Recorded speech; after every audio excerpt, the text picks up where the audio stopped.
Everyone has a life story to tell, but an incredible life story is shared and told differently. Incredible Life Stories with Simon Kasyate. We always say on this program that everybody has a life story to tell, but an incredible life story is told differently.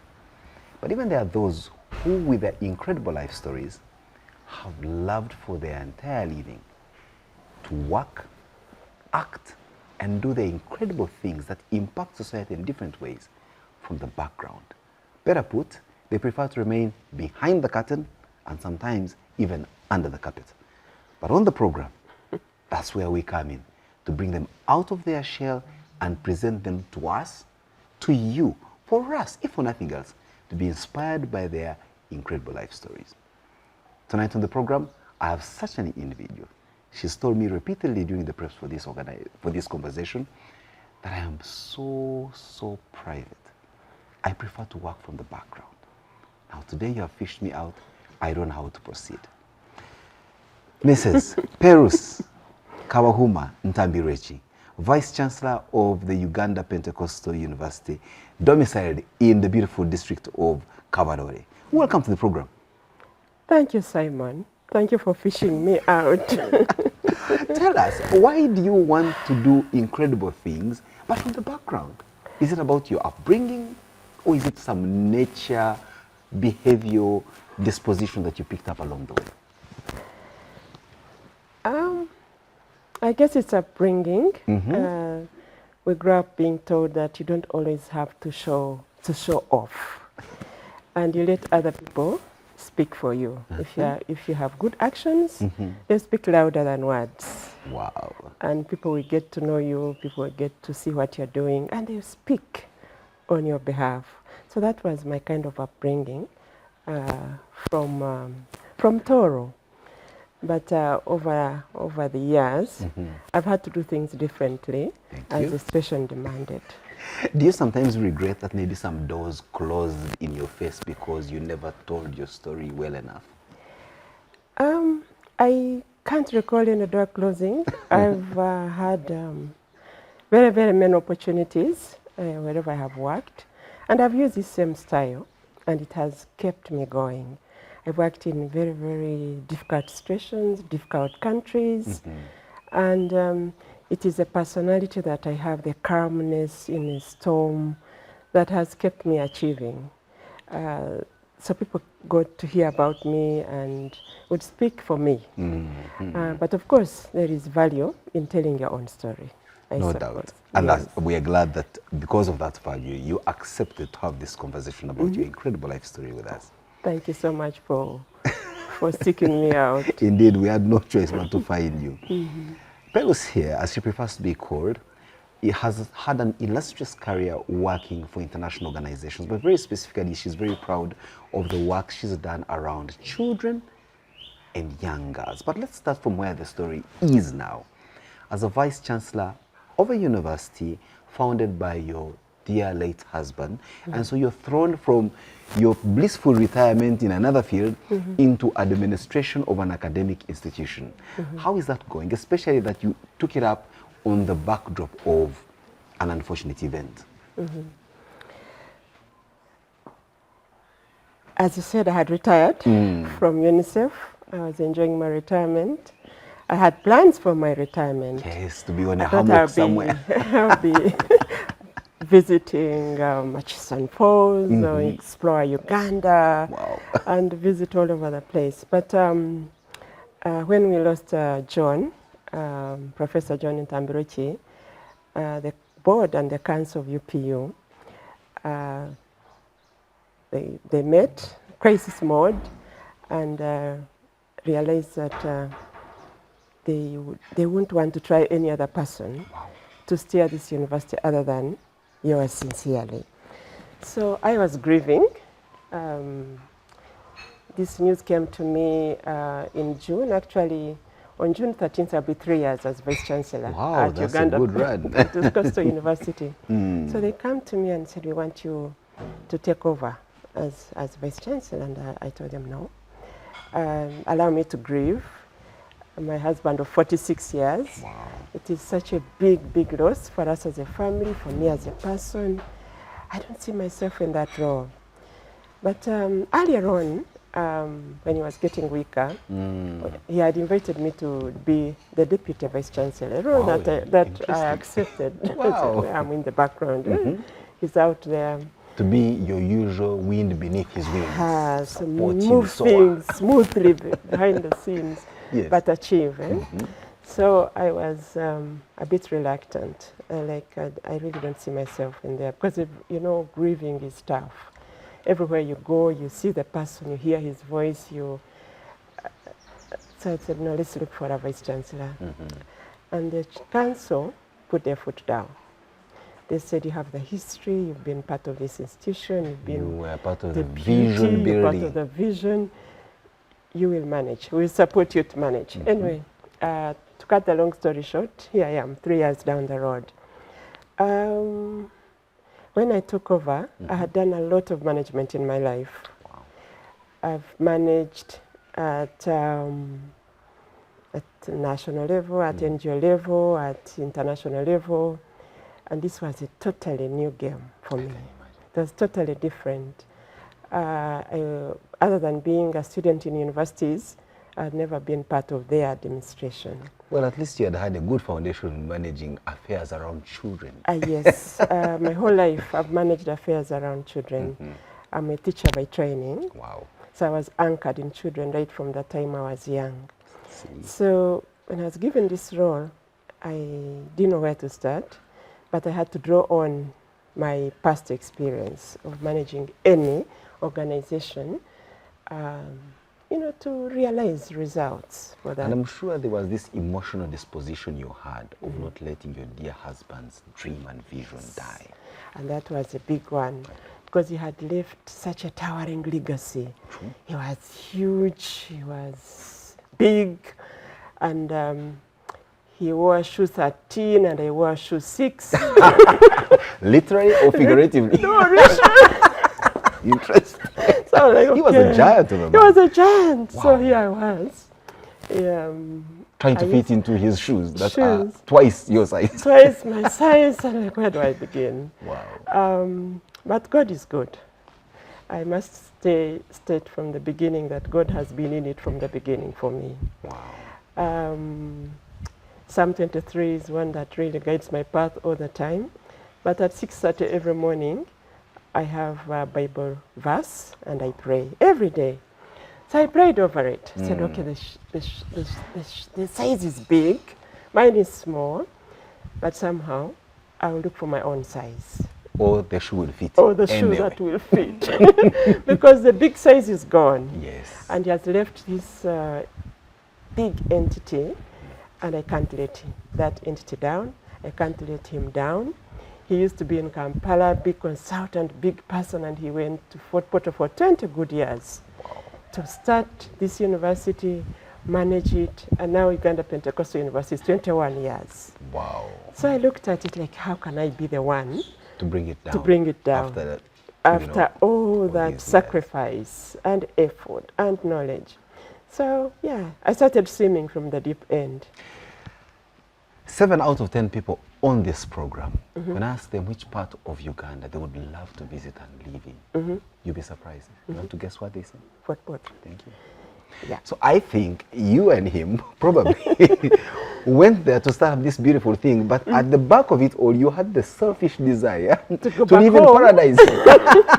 That's where I was born. That's where I grew up in Fort Portal. I knew that, and that's what I was coming to. And by coincidence, the university was headquartered in Fort Portal. So it was going back home for me. So I saw it as a service, because my whole life has been a service to children of various ages. And so I went back to Fort Portal, and I could see why he hated Kampala. Every time you... The fresh air. The fresh air, the The kind backdrop people. of the mountains of the moon.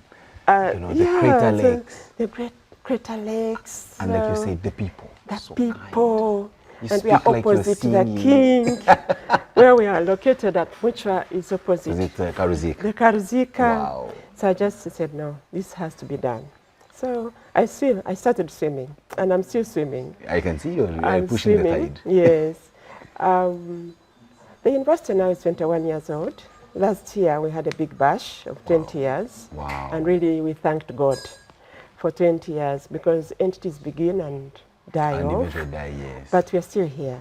And, no, when we know that you certainly will even hit 3-digit yes, years. Yes, 100 will be here to celebrate 100 years of Uganda Pentecostal University. True. When I came in, things were done differently. His management style was different from mine. Certainly. He was different. I'm also different, and I have had a rather public background rather than private. So I had to learn and unlearn and relearn and reapply things that I have been used all my life in managing.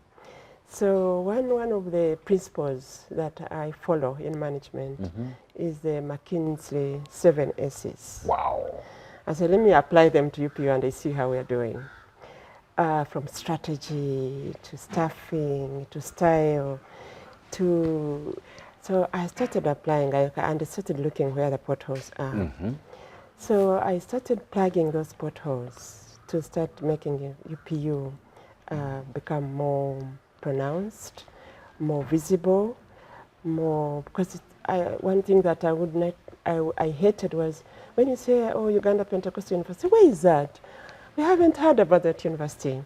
So we had to go into telling the story, branding UPU, using the social media, telling the story about UPU, celebrating some of the alumni, many alumni out there. That are making maybe you proud. 20,000 people have gone through the gates. So we realized there's so much the story to tell, but it was not being told up to a certain level. So I had to take it to another level. So we had to revise the systems, look at the library, go digital, a lot of analog in the past because of our age. I know. We are BBC. We were born before computers. So how do you digitalize this university so that it can be on the map? Wow. Talking about stories, your life story. You're back to where it all began, in Fort Portal. Yes. But now take us back. Who were you born to? Take us to your home as you remember it to the best of your recollection. Okay. Your parents, your siblings. I was born in a village called Ngezi in Mwenge, in Kienjojo district. And in that district, Ngezi, we are all Bagezi. I love that. Bagezi, for those who don't understand, our dialect is brilliant. Yes, brilliant people come from that village. From that we have PhDs, we have... you have more PhDs per capita than any other village. Anyway, but I was born in Ngezi, in Mwenge, in Kienjojo, to a man who was a herdsman, had the biggest numbers of cattle. That was at a the rich time, man. That's very simply rich. what it means. Yes, in the 50s when I was born, he was a very rich man. Wow. He was one of the few who had a tinned roof house Wow. at the time. So It's still there, by the way. You have kept it intact. He kept it intact in his memory. Wow. But unfortunately, he died when I was 6 years old. Oh dear. Yeah, so his name was Paul Ruvale. Died in the 60s when I was only 6 years old. But one thing I recall that he wanted me to do was education. How was it possible that a herdsman, who I want to believe had not had an opportunity to an education, believed strongly that his daughter, Pelucy, Yes. I'm sure you have siblings who are male, Yeah. and at the time we know that usually parents preferred their male girls. children to go to school, and you, the girls, beautiful as you are, go get married and bring more cows in dowry. He wasn't wired that way. He believed in education for everybody, boys and girls.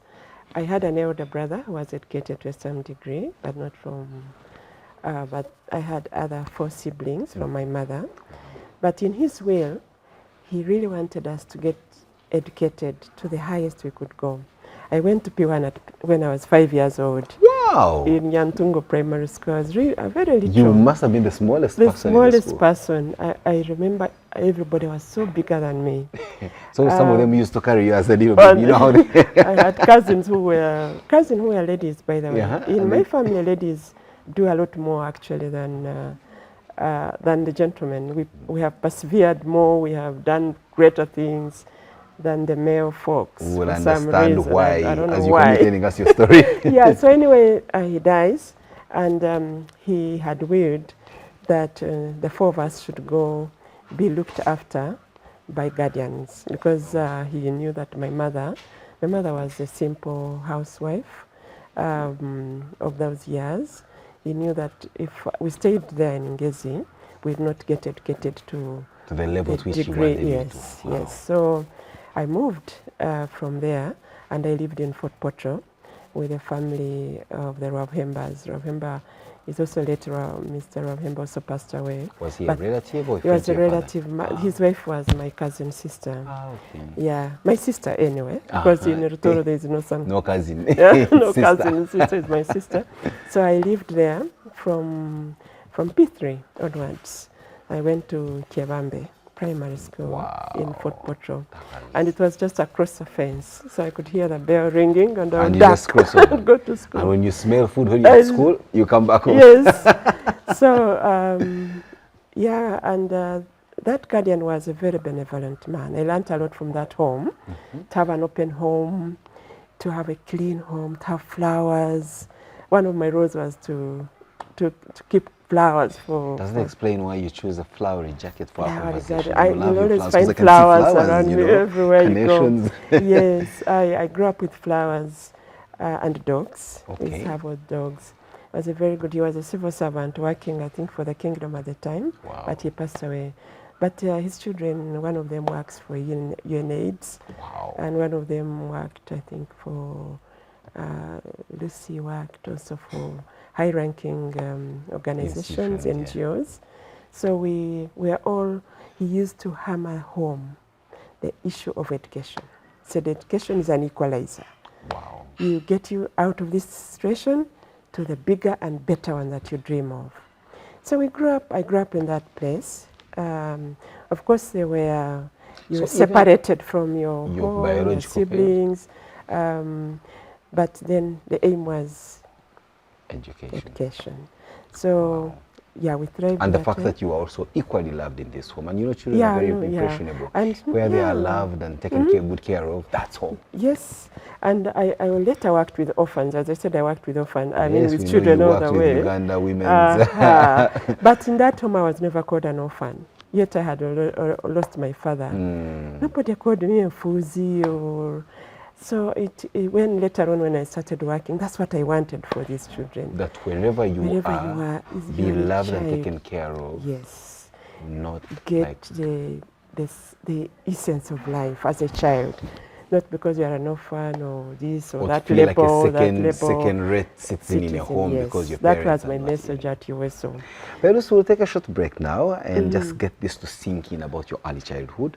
When we return, you continue telling us your life story from Chebambe. Where did you go? How did life treat you? And how did you end up to where we began, where you currently are? Okay. We'll be right back. It's Incredible Life Stories with Simon Kasyate.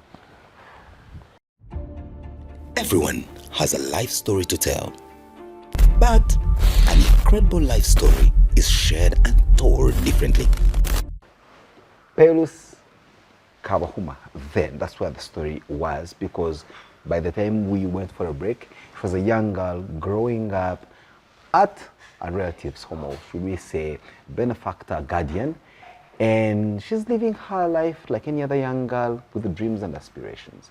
What were your dreams at that time as a young girl listening to your uncle, Ravhemba, telling you education is where every effort and focus should be? What did you want to be? At the time, I wanted to be a teacher. Wow. And I became one eventually. So you met your dreams. For reasons that I had other siblings behind me and others around me that needed care. Okay, you need to come So I wanted to do a course that will give me that security. because I knew that I could see the teachers who taught me all had houses at school and they lived a comfortable life. So I aspired to become one. And along the way, I became one. But by going through, if I leave some of the schools, but I went to Namasagali. Namasagali College, yes. Wow. So I went that to was Namasagali. like the holy grail of wonderful schools. So I that became open you up. a disciple of Father Grimes. And many of us have gone to Namasagali. How did you first know about Namasagali? I mean, here you are domiciled in Kabarole. Kabarole, there is the Kamuli? headmistress of Kebambe is the one who recommended that school. Why did they choose that one for you? Because they had a good reputation for a whole education. Whole education, not just books, not academic, but a whole person. So I ended up in Namasagali. And I learned It was a lot. exactly what you thought it Oh would be. my goodness, it was a whole life experience. And many of us who have gone to Namasagali are special. It shows. It's very special because of that whole nurturing and transformation that we received at that school. If you wanted games, they were there. If you wanted drama, Full. If you wanted swimming, name it, you had it. And Father had life lessons that were key. Every Saturday we'll all gather in the main hall and you teach us key life skills. Wow. That I think many of us needed at the time. And that are still working in and your are still lives working. right I've used that so much in my life. What I learned in Namasagali actually made me who I am. It must have been very heart-wrenching when the news came through of Father Grimes passing. Oh yes, I was so far for the burial, but he did come to get buried in Namasagali, but we used to communicate. And he used to call us, all the ladies, Miss Kabahuma. You did the Miss on all the Miss Kabahuma. And he was an educator, an educationist. He was a trailblazer. Even before anybody thought of private universities, he already had started in Namasagali University. Unfortunately, didn't live to grow as to his expectations. And at the time people were there would get University of London degrees. Wow. So he was that foresighted. So that's what made me. And I'm sure seeing him, you also got even further inspired to be a teacher, because you said, if I can transform lives, yes. The way he has transformed yours. Yes, and at Namasagali, I don't like blowing my own trumpet, but I used to beat. I was the first in many of my classes. And people would be, I used to be the first in my top many subjects. But now I know so for A-level, a young girl I know who shares with you a surname gets those genes from 60% of the genes are from a mother. So when she sits on that very chair, because one day she'll come here to tell her story, we'll remind her that your mother was here, and now we know where I'm No, but we married, we are both very intelligent people. So we combined, yeah, so the class, when we are choosing courses, they said you have to put your course in law. You cannot go to other courses. I told them no. I have siblings to look after, and I had already looked at law, and I had asked questions, and I was like, oh, 3 years, then 4 years, gone to LDC, then I just didn't see myself in that. It was going to take a lot of your time. A lot of my time, and people don't stop growing. So once you are the first and you have such responsibilities, you have to look back and also uplift others. That was so selfless. Yeah, that you chose to take a modest vocation for the greater good of your siblings. Yes. Yet mentally you were I could have done any course. I could have done any other course. So anyway, so I passed, went to Makerere, and I was a boxer. I think you can tell that I was a boxer. Especially one from Namasagali. Namasagali. Evergreen, as we say. I was a boxer and in education, and I still, people followed me up, like in these 2 weeks' time, you can still change your course. What? If you still want law, please. People who went to law, they were still persuading me. And and I understood it even more that time. So let me stick where I am. Although the law degree is quite an interesting degree, But so is education, because I did a Bachelor of Arts and a concurrent diploma in education. So I was like doing two courses at the same time. Very, very, very demanding. And I did English literature and literature in literature in language, English language as a second language. I don't intend for you to jump your life story, but I'm just asking. Yeah. Of your children, how many are lawyers? 2. Of how many children? Of 3. So it go to that side. So yeah, I believe you have no regrets for not doing that. No, I don't actually have regrets. You know, that education degree, people don't know the value of that degree. It is broad. It widens your perspectives. It's not narrow-minded. It opens your horizons. And I think because of that degree is the reason I joined the UN. Because if I guess, of course, multidisciplinary. And it's of course there is a lot of teaching, a lot of talking, but Namasagali and research. So it kind of it's whole, that education degree, and I don't regret having done it because I taught for 10 years. Wow. And I didn't stick there. So where did you teach for those 10 years? The first, you know, if you're good in literature and English, we had so much demand in my time. As soon as I finished Gayaza High School. Wow. Yeah, they were looking already. So as soon as we completed, we had jobs. Not like these days where you have to work and tarmac. I want to find some of your old students. They must be saying, yeah, it was or something else. Yes, it was such a good starting point for me to go to the first world school and work, you know, with these girls. They were sharp. And teaching no less English and literature. Oh yes, at A level. Wow. And O level. I used to teach 3, 4, 5, and 6.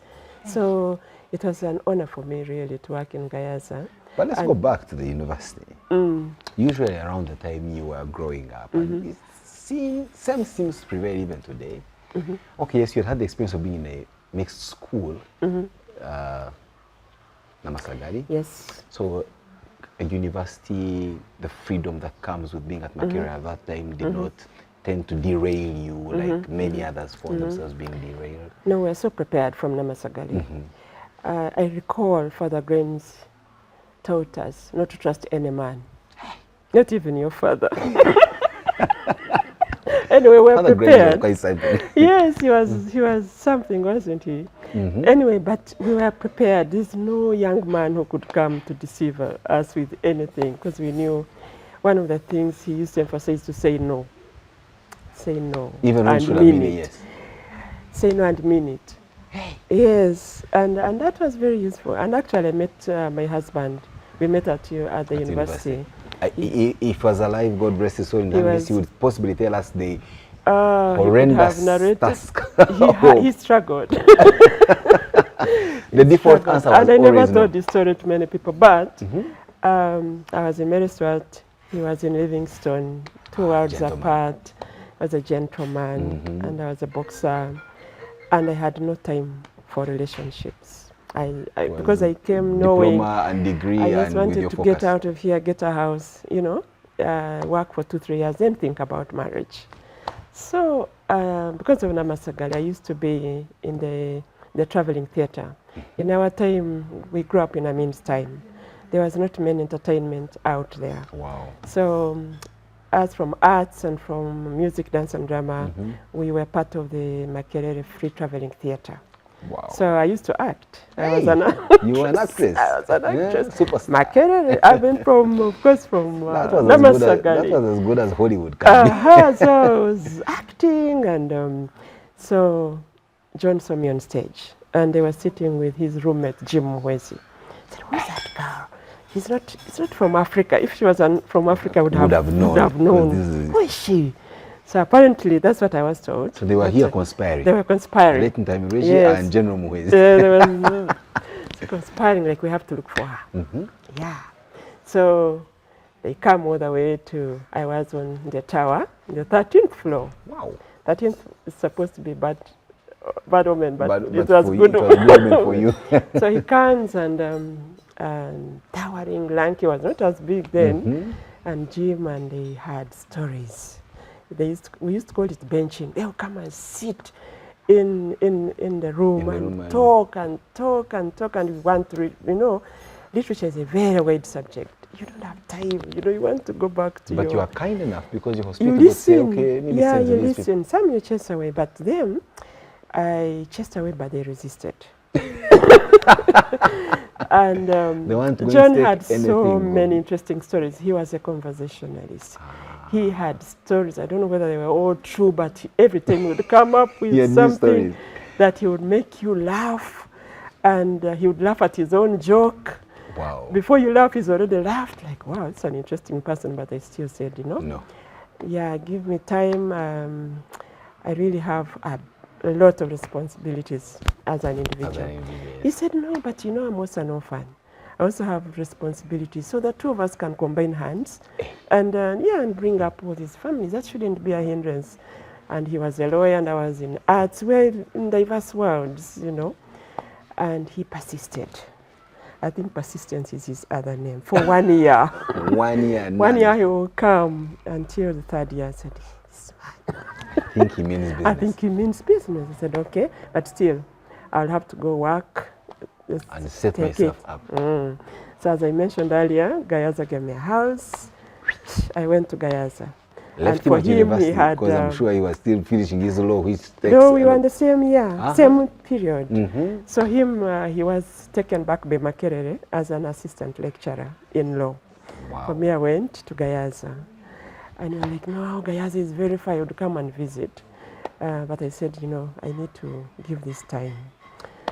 So anyway, after 1.5 years, he said, but how much time? How much more time do you need? After now, I remember in 1 year of campus. And then 1.5 years at Gayaza. So I said, you know, and of course I was also growing older and thinking, okay. But you're also getting fonder of him. And of course, fonder. He was really persistent and a very nice person, very ambitious, very interesting, and very intelligent. And some of these things, you know, you start looking at them as these traits. Say maybe this is somebody I could... And you already imagine what you should he was caring. And the whole idea that he also wanted to help his siblings. And that also, like, okay, he's caring. Maybe, anyway, together we can make a difference in lives of all these people behind us. Yes. So he convinced me to come nearer. So I left Gayaza. And I looked for a place in City High in town. And I got a house in Kololo, Elizabeth Avenue. And that was after me. You know, for us, we were graduated by Benaisa. Okay. And now him, after Benaisa, all these people, his law class had all kinds of characters. Jim Mwezi, Kale Kaihura, Ntinyefuza, Odome, all these people who went into the security forces were all in his class. So it was, I don't know whether they sat and agreed that we really have to penetrate the forces and make it modern. Government. He did also. So in the nicest time he joined also the forces, but as in intelligence side. So, but he was combining it with academia.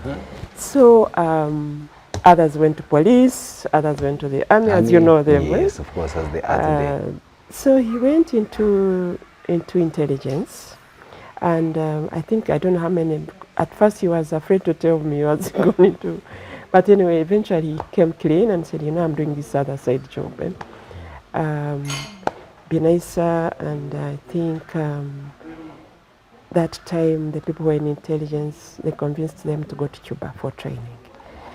I think there were about 360 of them, or thereabout. And they chose him to be the leader of that group. Wow. To go to Cuba for 3 months. And then said, yeah, duty calls. I'm going to Cuba. And at the time we were trying to arrange coming home, introduce yourself. I left Gayaza. And I didn't want people at home to hear that, you know. You've left because I've left. So anyway, he said he's going to Cuba. 3 months is not such a long time. I'll be back before you know. I said, okay. So we had a house in Kololo, and off he went. But at the time he went, we already had a full house of siblings. Wow. Mine and his. And we went to Cuba. for 3 months, and it wasn't 3 months. Within that time, the NISA was overthrown. Okay. NISA was overthrown, and they never came back after 3 months, the whole group. So I was there, and there was no word, no communication. No communication. Whatsoever. Well, no mobile phone, No, WhatsApp, nothing, no letter, nothing. And now we started anxious. I was so anxious. Is he alive? Is he not alive? What is happening? So then that started really worrying.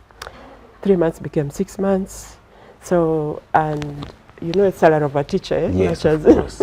I started doing 2 jobs to survive because I had all these whole people. Much as I was, the accommodation was being deducted from my salary, I remember. But we still had to feed, we still had to pay fees, we had clothes. And 6 months passed, he didn't come back. Like, wow. 1 year. 1 year. 1 year. And we started becoming desperate. Are these people alive? None of them had come back. So we didn't know what to do. But he kept going. He kept asking, nobody's giving you any answer. Regimes have changed. So then the Makajos, the ones that were behind is going to Cuba, were arrested at some point. It was very... It was tough. It was dicey. You didn't want to be associated. But I had hope through prayer that the God who took him there would bring him back. Yes. And I told you prayer. Prayer works. Prayer works. Prayer moves mountains. I prayed. No word, no letter, nothing. So after 1 year, they come back. Some of them chose not to come back. Some groups went somewhere else in exile. But some of them, he led them back. Now let's take another break. When we come back, just paint for us the picture of his return. Like, I want to imagine what it must have felt for you. That emotion that only you can describe, if at all you can. We'll be right back. It's Incredible Life Stories with Simon Kasyate. On the program, Pelucy Ntambirweki, the Vice Chancellor of Uganda Pentecostal University, domiciled in Kabarore, or for Porto for that matter, sharing with us her incredible life story, or what a story she's lived. Those who are catching us on our YouTube channel, we thank you. Those who have just found out about us, please subscribe. And yes, those catching us on UBC, it's always a pleasure having you on the program. Everyone has a life story to tell, but an incredible life story is shared and told differently. Incredible Life Stories with Simon Kasyate. Pelucy Ntambirweki, sharing with us her incredible life story. Pelucy here is the Vice Chancellor of Uganda Pentecostal University. At the time of our last break, she had been, well, almost betrothed to her sweetheart, who, before they could tie everything officially, but were living together, he goes off for a course as duty called, expected to return in 3 months. By the time we broke off to the break, it had been a year, and he was just arriving. What did that day feel like? Or was it just a surprise where you just hear a knock on the door and surprise? It was a surprise. So it was a shock because I was really shocked to see him back, but of course excited. I thanked God immensely because at that point we were all in the dark. So he comes back, but because he had gone away for too long, his Makerere job was no more, because of course he had gone longer than what the leave could have allowed him and of course the intelligence job also was not here, not there, because regimes had changed. Yes. Yes. So anyway, it's a long story, but the bottom line is, you know, if I had died, I would have died childless. And in Nyankore, when you die childless, they bury you with them too. With the banana sack. With the banana sack. He says, no. And I had resisted getting pregnant because there's no way I would go home, you know. Pregnant without. And yes. So he says, no. I think let's arrange quickly. Let's salvage this situation. But within no time we would have completed the processes, and at least would have a child on the way. On the way. So I get pregnant with Barbara here. And it's a very long story. But then the people who came back from Cuba started having challenges because the regimes had changed. There was a lot of mistrust. And the 27 went to the bush. The ones who were left behind were looked at suspiciously. So they started throwing him in and out of jail, and eventually had to go in exile. Leaving you? Leaving me pregnant. Had you come home? Nope. You were in preparing. trouble. Big time. Big time. And that's a very long story. I don't know how I much know, time we have. But that must have been a story of incredible resilience. Yes. I mean, let's paint the picture today. You are 3 weeks away from your girlfriend. You will not find her there. Guy was 1 year away from you and found you still intact. Yeah, still intact. And then you become pregnant, and before you can even go past your first trimester? Yes, he was in jail 3 times, different times, until friends told him, man, you better Get leave. out of here, otherwise Get out you'll of have a here. child. Oh, Yes, that's but then another we will not see story you. for another day. Oh dear. So anyway, but he ends up in Nairobi, and when he went in March 1981. I was maybe around 3-4 months there, and when he's there, he said, you have to come. There's no way you're going to deliver that baby There. in my absence, in the situation it is. I was like, no, we have a home, I have a But we also home, have I our have a children job, here. we have these people. He says, no, you have to try and come across. So anyway, I ended up also Joining him. And in Kenya, we're refugees in 1981. But it's a very long story. So I go when I'm just almost 2. I went in June towards my delivering time. And he said, if you deliver that baby, you will never cross. You have to. Yeah. So the resilience came in. I went to my gynecologist. He told me if I were you, I would not go anywhere. I didn't tell him where I was going. He said, the baby is, It's almost. And this one, now we had a phone call. There was in UEB houses, because there were no calls then, there was a landline. I'll go work there in the night, you say you have to leave. So I said, okay, I went to this doctor. I said, I told him I'm going to Fort Porch. I lied. He said, if I were you. Were you going to travel by road or you going By to road, of course, that time. I traveled by road, but he said, if you're going to Fort Porch, I lied. I said, I'm going to Fort Porch. There's no how to tell him I'm going to Nairobi. I said, come on, you want to kill that baby? He said, if you are going to travel, buy your baby things, put them in the suitcase you're traveling with. Anything could happen, and tell everybody near you. Have a situation. Anything Could happen. So the trip to the border is another story. Ended up in Nairobi, and I delivered 2 weeks from that time. After arrival. I fell sick. I think I had maybe another 2 weeks. Yeah, I fell sick, and it's another long story. The hospitals didn't want to see me because the pregnancy was so advanced without any paperwork. You were a refugee. I was a refugee. So, but there's one hospital that accepted me. I even went to visit it recently. It's called Mata Mascor. It's called Mata, in short, in Nairobi. It was started by Sisters of Mercy, I think from Ireland or something. Yeah, exactly. the only Which neighborhood is it? It is in Nairobi, it's in Westlands, but it's also in South B, where that's where we went at the time. They are the only ones who could accept me. So I get admitted with high fever, and in the night, baby comes out. So when John came in the morning to see how this fever is on the bouncing baby, wow. Anyway, so fast forward, we lived away. That means you also lost your job. I lost my job. I abandoned. I abandoned my job. So 10 years in exile. 10 years in exile. In one country, or you were hoping? No, not in one country. We hoped. We lived in Kenya. I got a job as a teacher. I had taken that's the beauty of education. Yeah? So I got a job in the Teacher Service Commission. After some time though, teaching in private schools, but eventually got a job. But then along the way, the politics changed. Yes. And Ugandans were also being abducted and brought back home. So the story is not new. No. So, and he was doing his master's at Nairobi Hospital. I'm at Nairobi University, rather. University, yes. And so there was a need to move. But he had finished his degree, his master's. He had a Swiss professor who said, get a second country. We're still refugees. Leave from here, anything could happen, because a few people had been abducted. Yes. So we ended up in Canada. Wow. Yes, we ended up in Canada as... In that time, you had just had all permanent. the other two we children? had 2, yes. Barbara had been born, of course, and in between with all this new living and stabilizing, Brenda came, and at that point, when Brenda was like 4-ish there, so we had to move. We had to go to Canada, again as refugees, no passports. All this time we don't have passports. Wow. And I remember when I joined the UN, I could see the IOM that takes my grand. And you are just saying, this was This me. is it. I would shake hands with all IOM officials because that's all we had on us, a blue Cavera through the airports up to Toronto. But and when we reached Toronto, he insisted I do a master's degree, and I really owe it to him.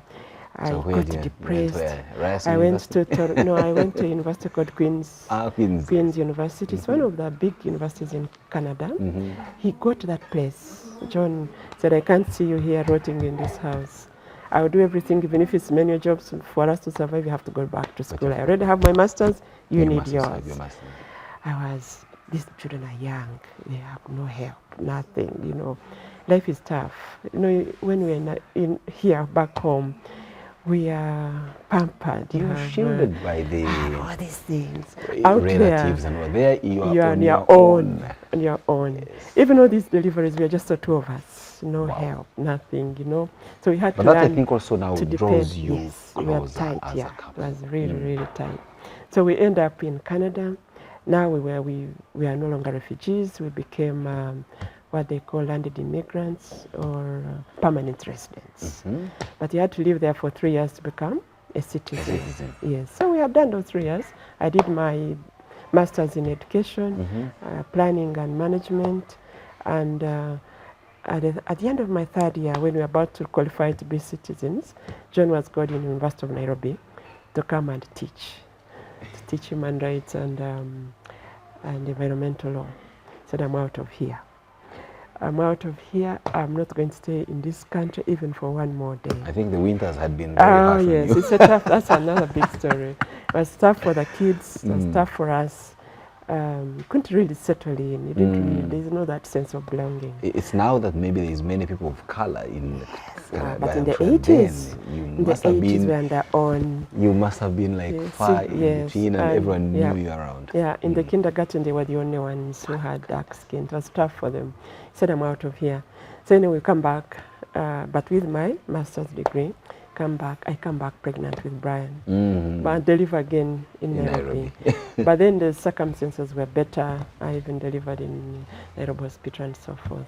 Wow. So lived there a bit until 1991 when we returned now back to Uganda. The story of your return to Uganda, what had changed so much for you now to fully come back and be accepted? Of course, the NRM government had taken over. This is 1991. They had taken over in 1986. And in between, we had been actually trying out coming. No, we were coming for Christmas.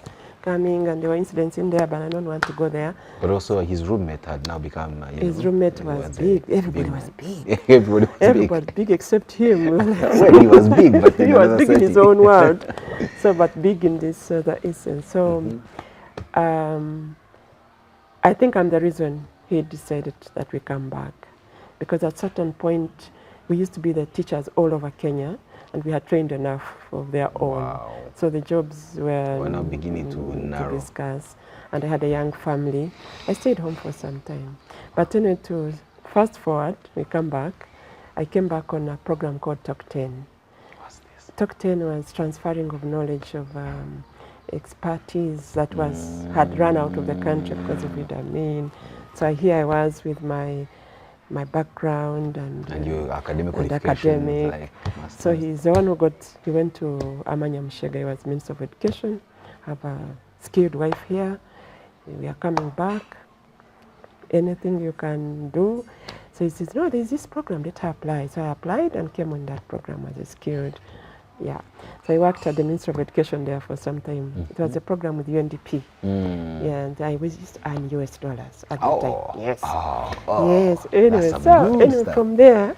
Beauty of education. The beauty of education. Your dad so after that, it wasn't a very long period. They gave you a return ticket in case you didn't fit in again as a returnee. As a returnee. Yeah. So, but we chose to stay, and he went to Makerere. And that's when I went to USO at that point, after that program. So I went to USO.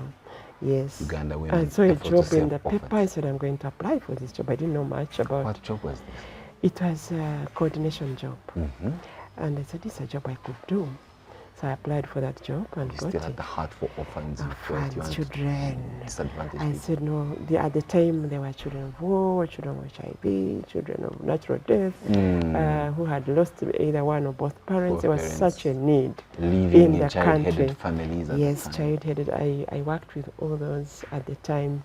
I applied for this job as a coordinator. I was responsible for opening branches all over Uganda. So I traveled this country. Wow, I can Yes. imagine. But also that USO was very, very critical in my life. It opened me to the world. So we had programs we were managing to mitigate the impact of being an orphan. Remember I told you I needed an orphan to live and be a child. And feel thrive. like they are a child, not being described Not by the described, absence of a yes, parent. Efuzi. So It's a derogatory word, isn't it? it is. I know. Yeah, it is, and I am glad I never grew up with it. So anyway, US for 10 years of my life. Wow. And later on I became the executive director. You grew through the ranks. Up and we advertised the post. I applied, got it. Long story. So you and the patron of USO, as we know them, the Minister of Education now, are good friends, if I may put it that way. That's I'm interesting. actually on USO Trust. Yeah. She appointed me So permanently in the USO Trust.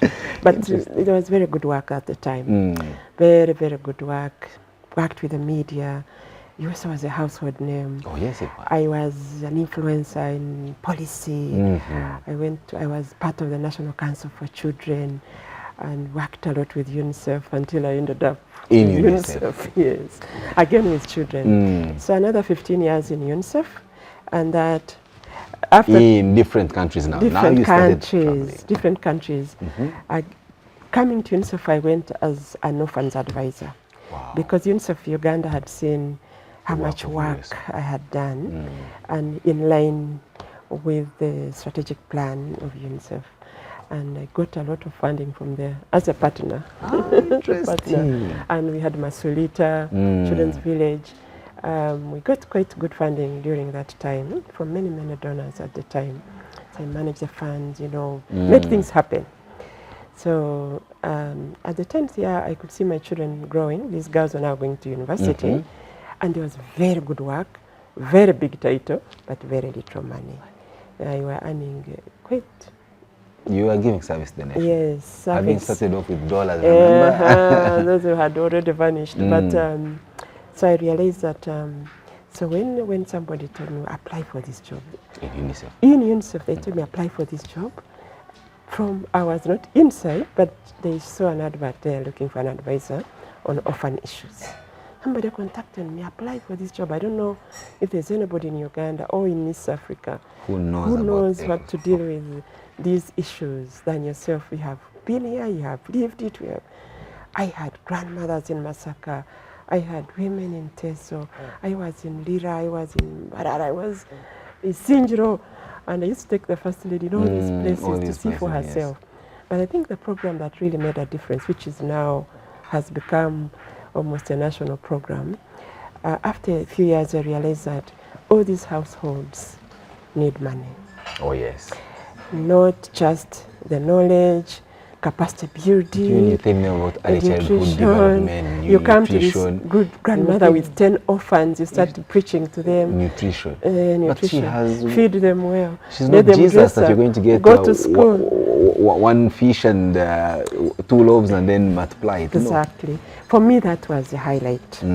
So I think you know about Grameen Bank. Yes. It's another long story, but I ended up in Bangladesh to learn about Grameen Bank. Wow. How it works with the poorest of the poor. And it was not handouts. So I came and applied that model, not all of it, but aspects of it that could be domesticated here. Yes, and we got funding for it. Wow. And we started giving not even grants, loans, quote unquote. It was theirs. So you are doing a homestead development model, household, as opposed a household development model, not parish. I saw it over the years, being named other things, but I had done it in the 90s. Wow. And I'm telling you, lives were transformed. Children were in school, everything you wished, according to the Convention of the Rights of the Child, or even the Child's Act, protection.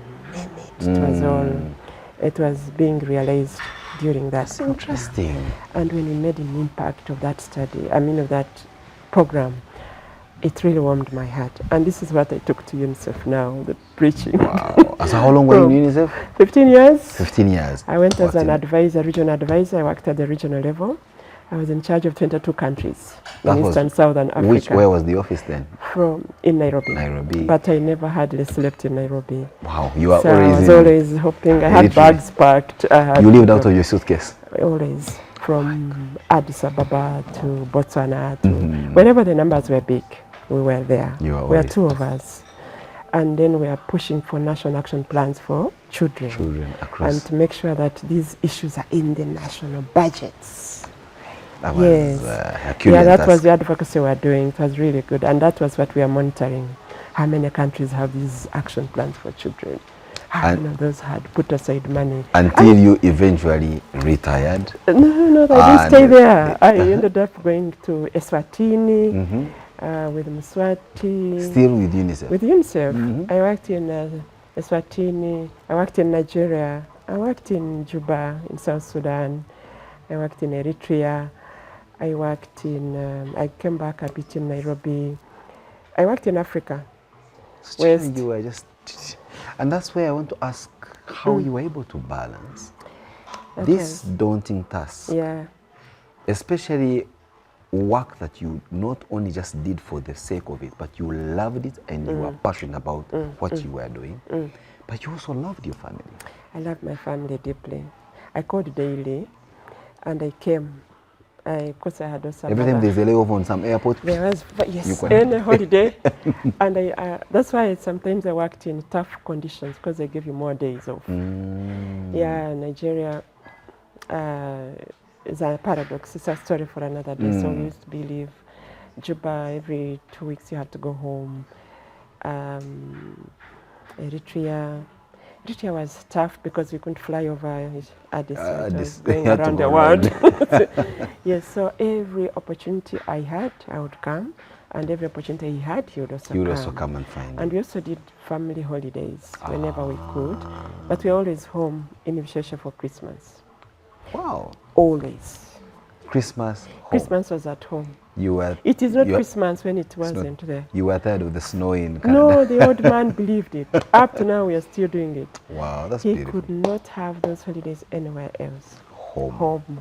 These children grew up going home. As soon as Uganda was free and we could travel. Home. Yes. Today, if I must host you, if I should host you at my house and prepare you a favorite dish, what should be on the menu? You know, when you reach my age, you have a very short list. It keeps narrowing every single day. Which makes it easier for us now to host you. We can now afford you, maybe. Boiled food. I boiled food. Matoke. That's my favorite. Yeah, some bit of millet. My late husband loved millet. And that would come naturally with firid, I'm sure. Yeah, and butuzi. So that was his main dish. So other than making it, I had to learn to eat it with him. It took me a while when he died to eat I know, because we're always nostalgic. Getting it from the same basket. So now I look at that basket and it's always triggering me. So millet is very simple food. I can't afford to eat anything more because my body won't allow it in. No. But you've kept a neat, lean body. I see you now and your wedding picture up there. I don't see much of a transition in terms of change. I think you need another pair of glasses. It's a lot of change. You've declared me bright. Wrinkles have set in and many decades, many Christmases. Graceful. I think you've lived an incredibly beautiful I really life. Thank God, to be serious. He's kept me going. It wasn't easy. This life I've made it sound easy. It has its own ups and downs. Talk about ups and downs. What gives you a frown? What makes you angry? Do you ever get angry anyway? No.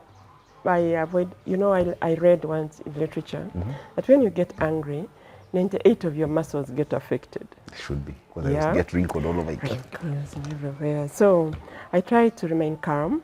But something must disappoint you. Yeah, must be some things that disappoint. Just you don't of course, there are things that happen. in life. It's not a straight line. True. There are things that happen in marriage. You get annoyed, you get upset, but the most important thing is what you do. Keep the focus.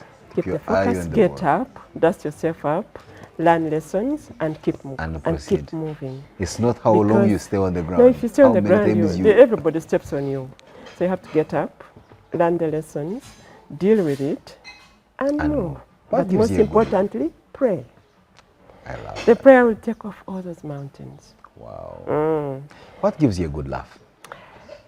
In this home we have grown laughing because my late husband was A storyteller, said that you he was a said. storyteller, and now I think it is the best way to live with somebody who's gone.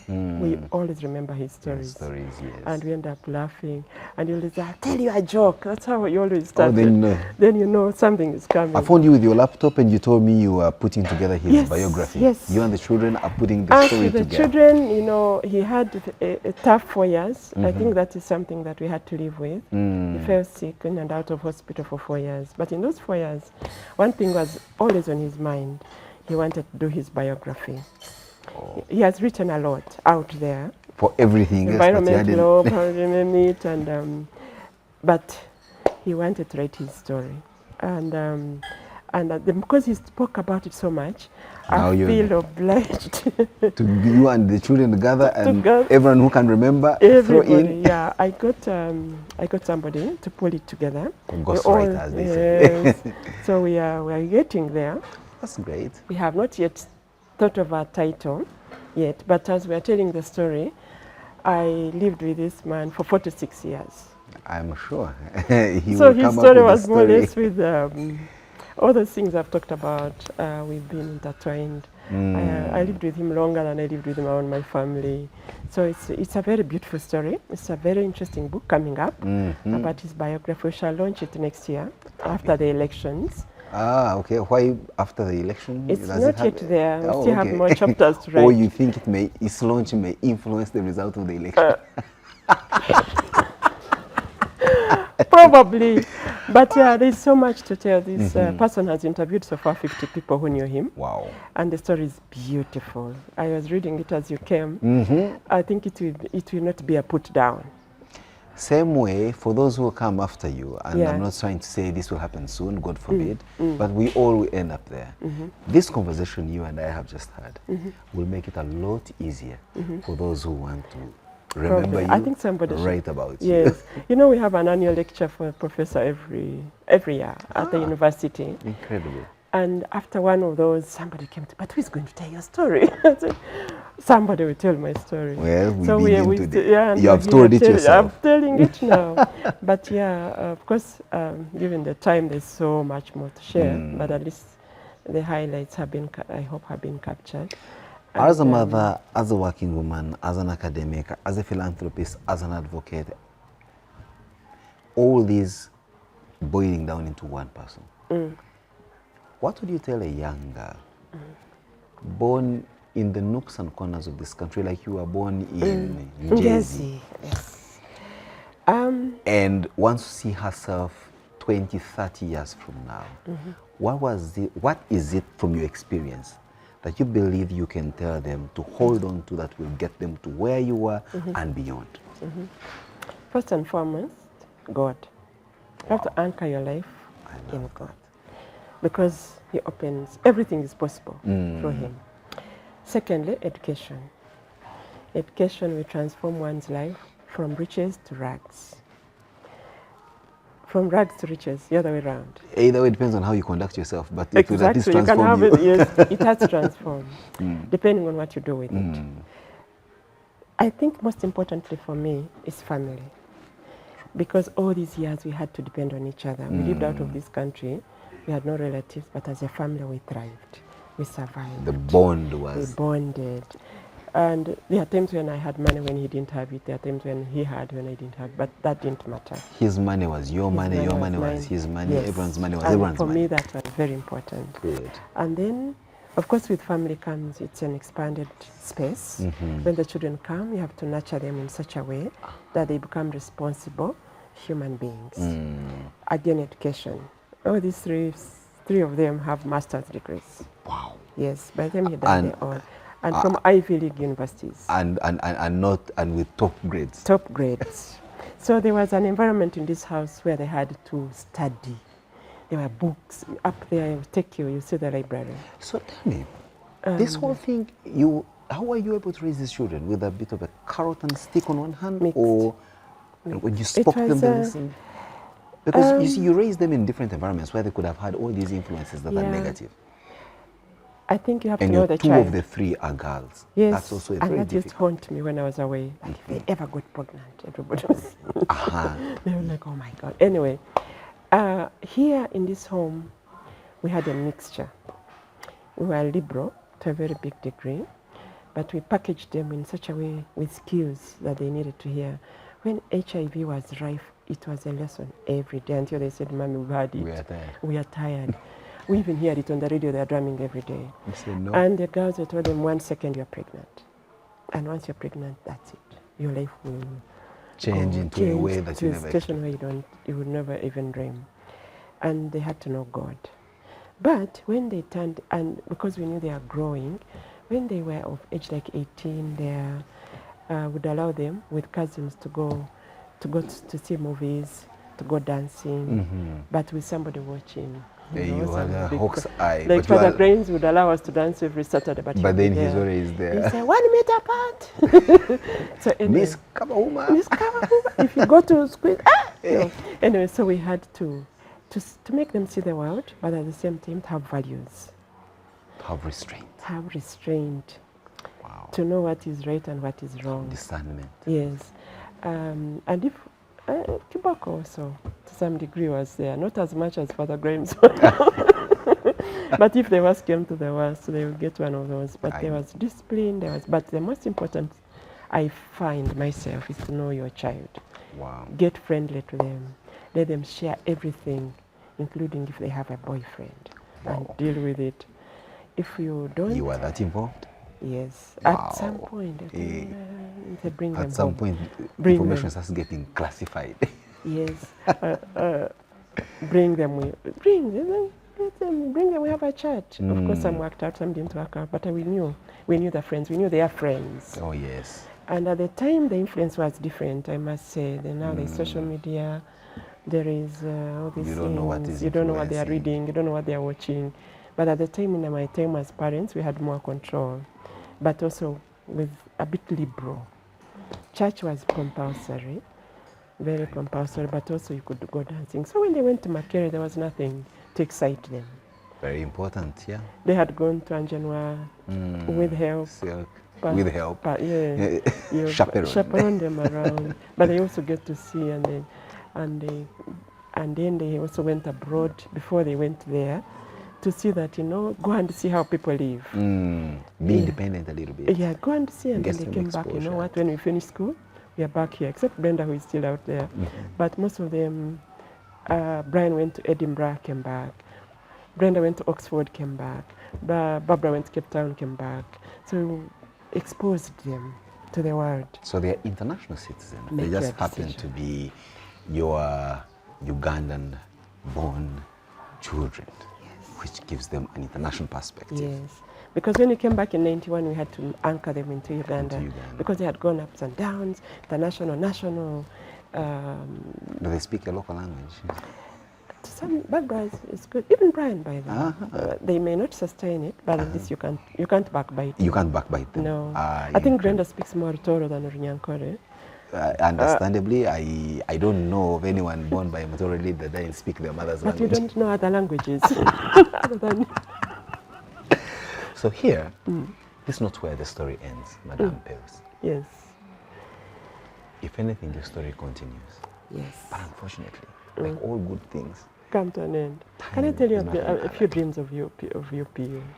Tell me. Yes, now. The dreams of Uganda Pentecostal Uganda University. Pentecostal University. I come It's there on one the of these move. You days. have to come. It's on the move. There's a So- marathon in Fort Poto. Yes, And I I intend to think I'm spend going some to- time profiling Fort Poto and different I people might be there. part of that, by the way. Exactly, and my intention was actually to interview you there, but I needed to catch you before you go in there. Yes. So we are on the run. We want to get a charter. Yeah, there are very few chartered universities in Uganda. There are about 11 out of 60 plus. So we really need to get a charter. We need to start master's degrees, and we are preparing a home. When you come, I'll take you to the site. We are building a home, a permanent home for the university. Okay. So all these things are kind of new. If there's a course around the business of storytelling and managing narratives and all that, there may be people like myself who have told stories now for over 2 decades, and I also wouldn't want to die with my knowledge and skill in storytelling. So you may wish to find a way of how you can invite us to be guest lecturers. Definitely. See? Definitely. It's mutually because beneficial. it's skills building. I invited the deputy IGG, Patricia, came and talked about her pet subject, transparency. Wow. So yeah, people come. So we can organize, because people need to hear voices, especially those who are doing journalists. They should hear from you. This is how you thrive. And we've been lucky that our alumni actually get employed. I really thank God for it. Everybody who goes through our gates, many of them are in very critical positions And out impacting there, society, impacting society. That must And make we a are very proud subsidizing person. government in course. human capital development, because it's a private university, small as it is, but still funded from our own resources. And maybe the recommendation I'll get is government to also support private universities. Absolutely. Yes, because we also need, it's tough actually as a private university. So yeah, come. The dreams are big. Dreams are big. Pelucy Ntambirweki, it's been a pleasure having you on the program. Thank you very much for having and me. we can only wish you God's blessings Thank and the you. realization of your dreams Thank and you. many more years. Amen. It's incredible life Amen. stories with Simon Kasyate. Unfortunately, we've had to come to an end with this incredibly beautiful story of a lady that has impacted society in different ways and continues to do so throughout her work. As it is always the case on this program, we bring you those stories from often ordinary folks, but with extraordinary life stories. We meet same time, same place next week with yet another incredible life story. Everyone has a life story to tell, but an incredible life story is shared and told differently.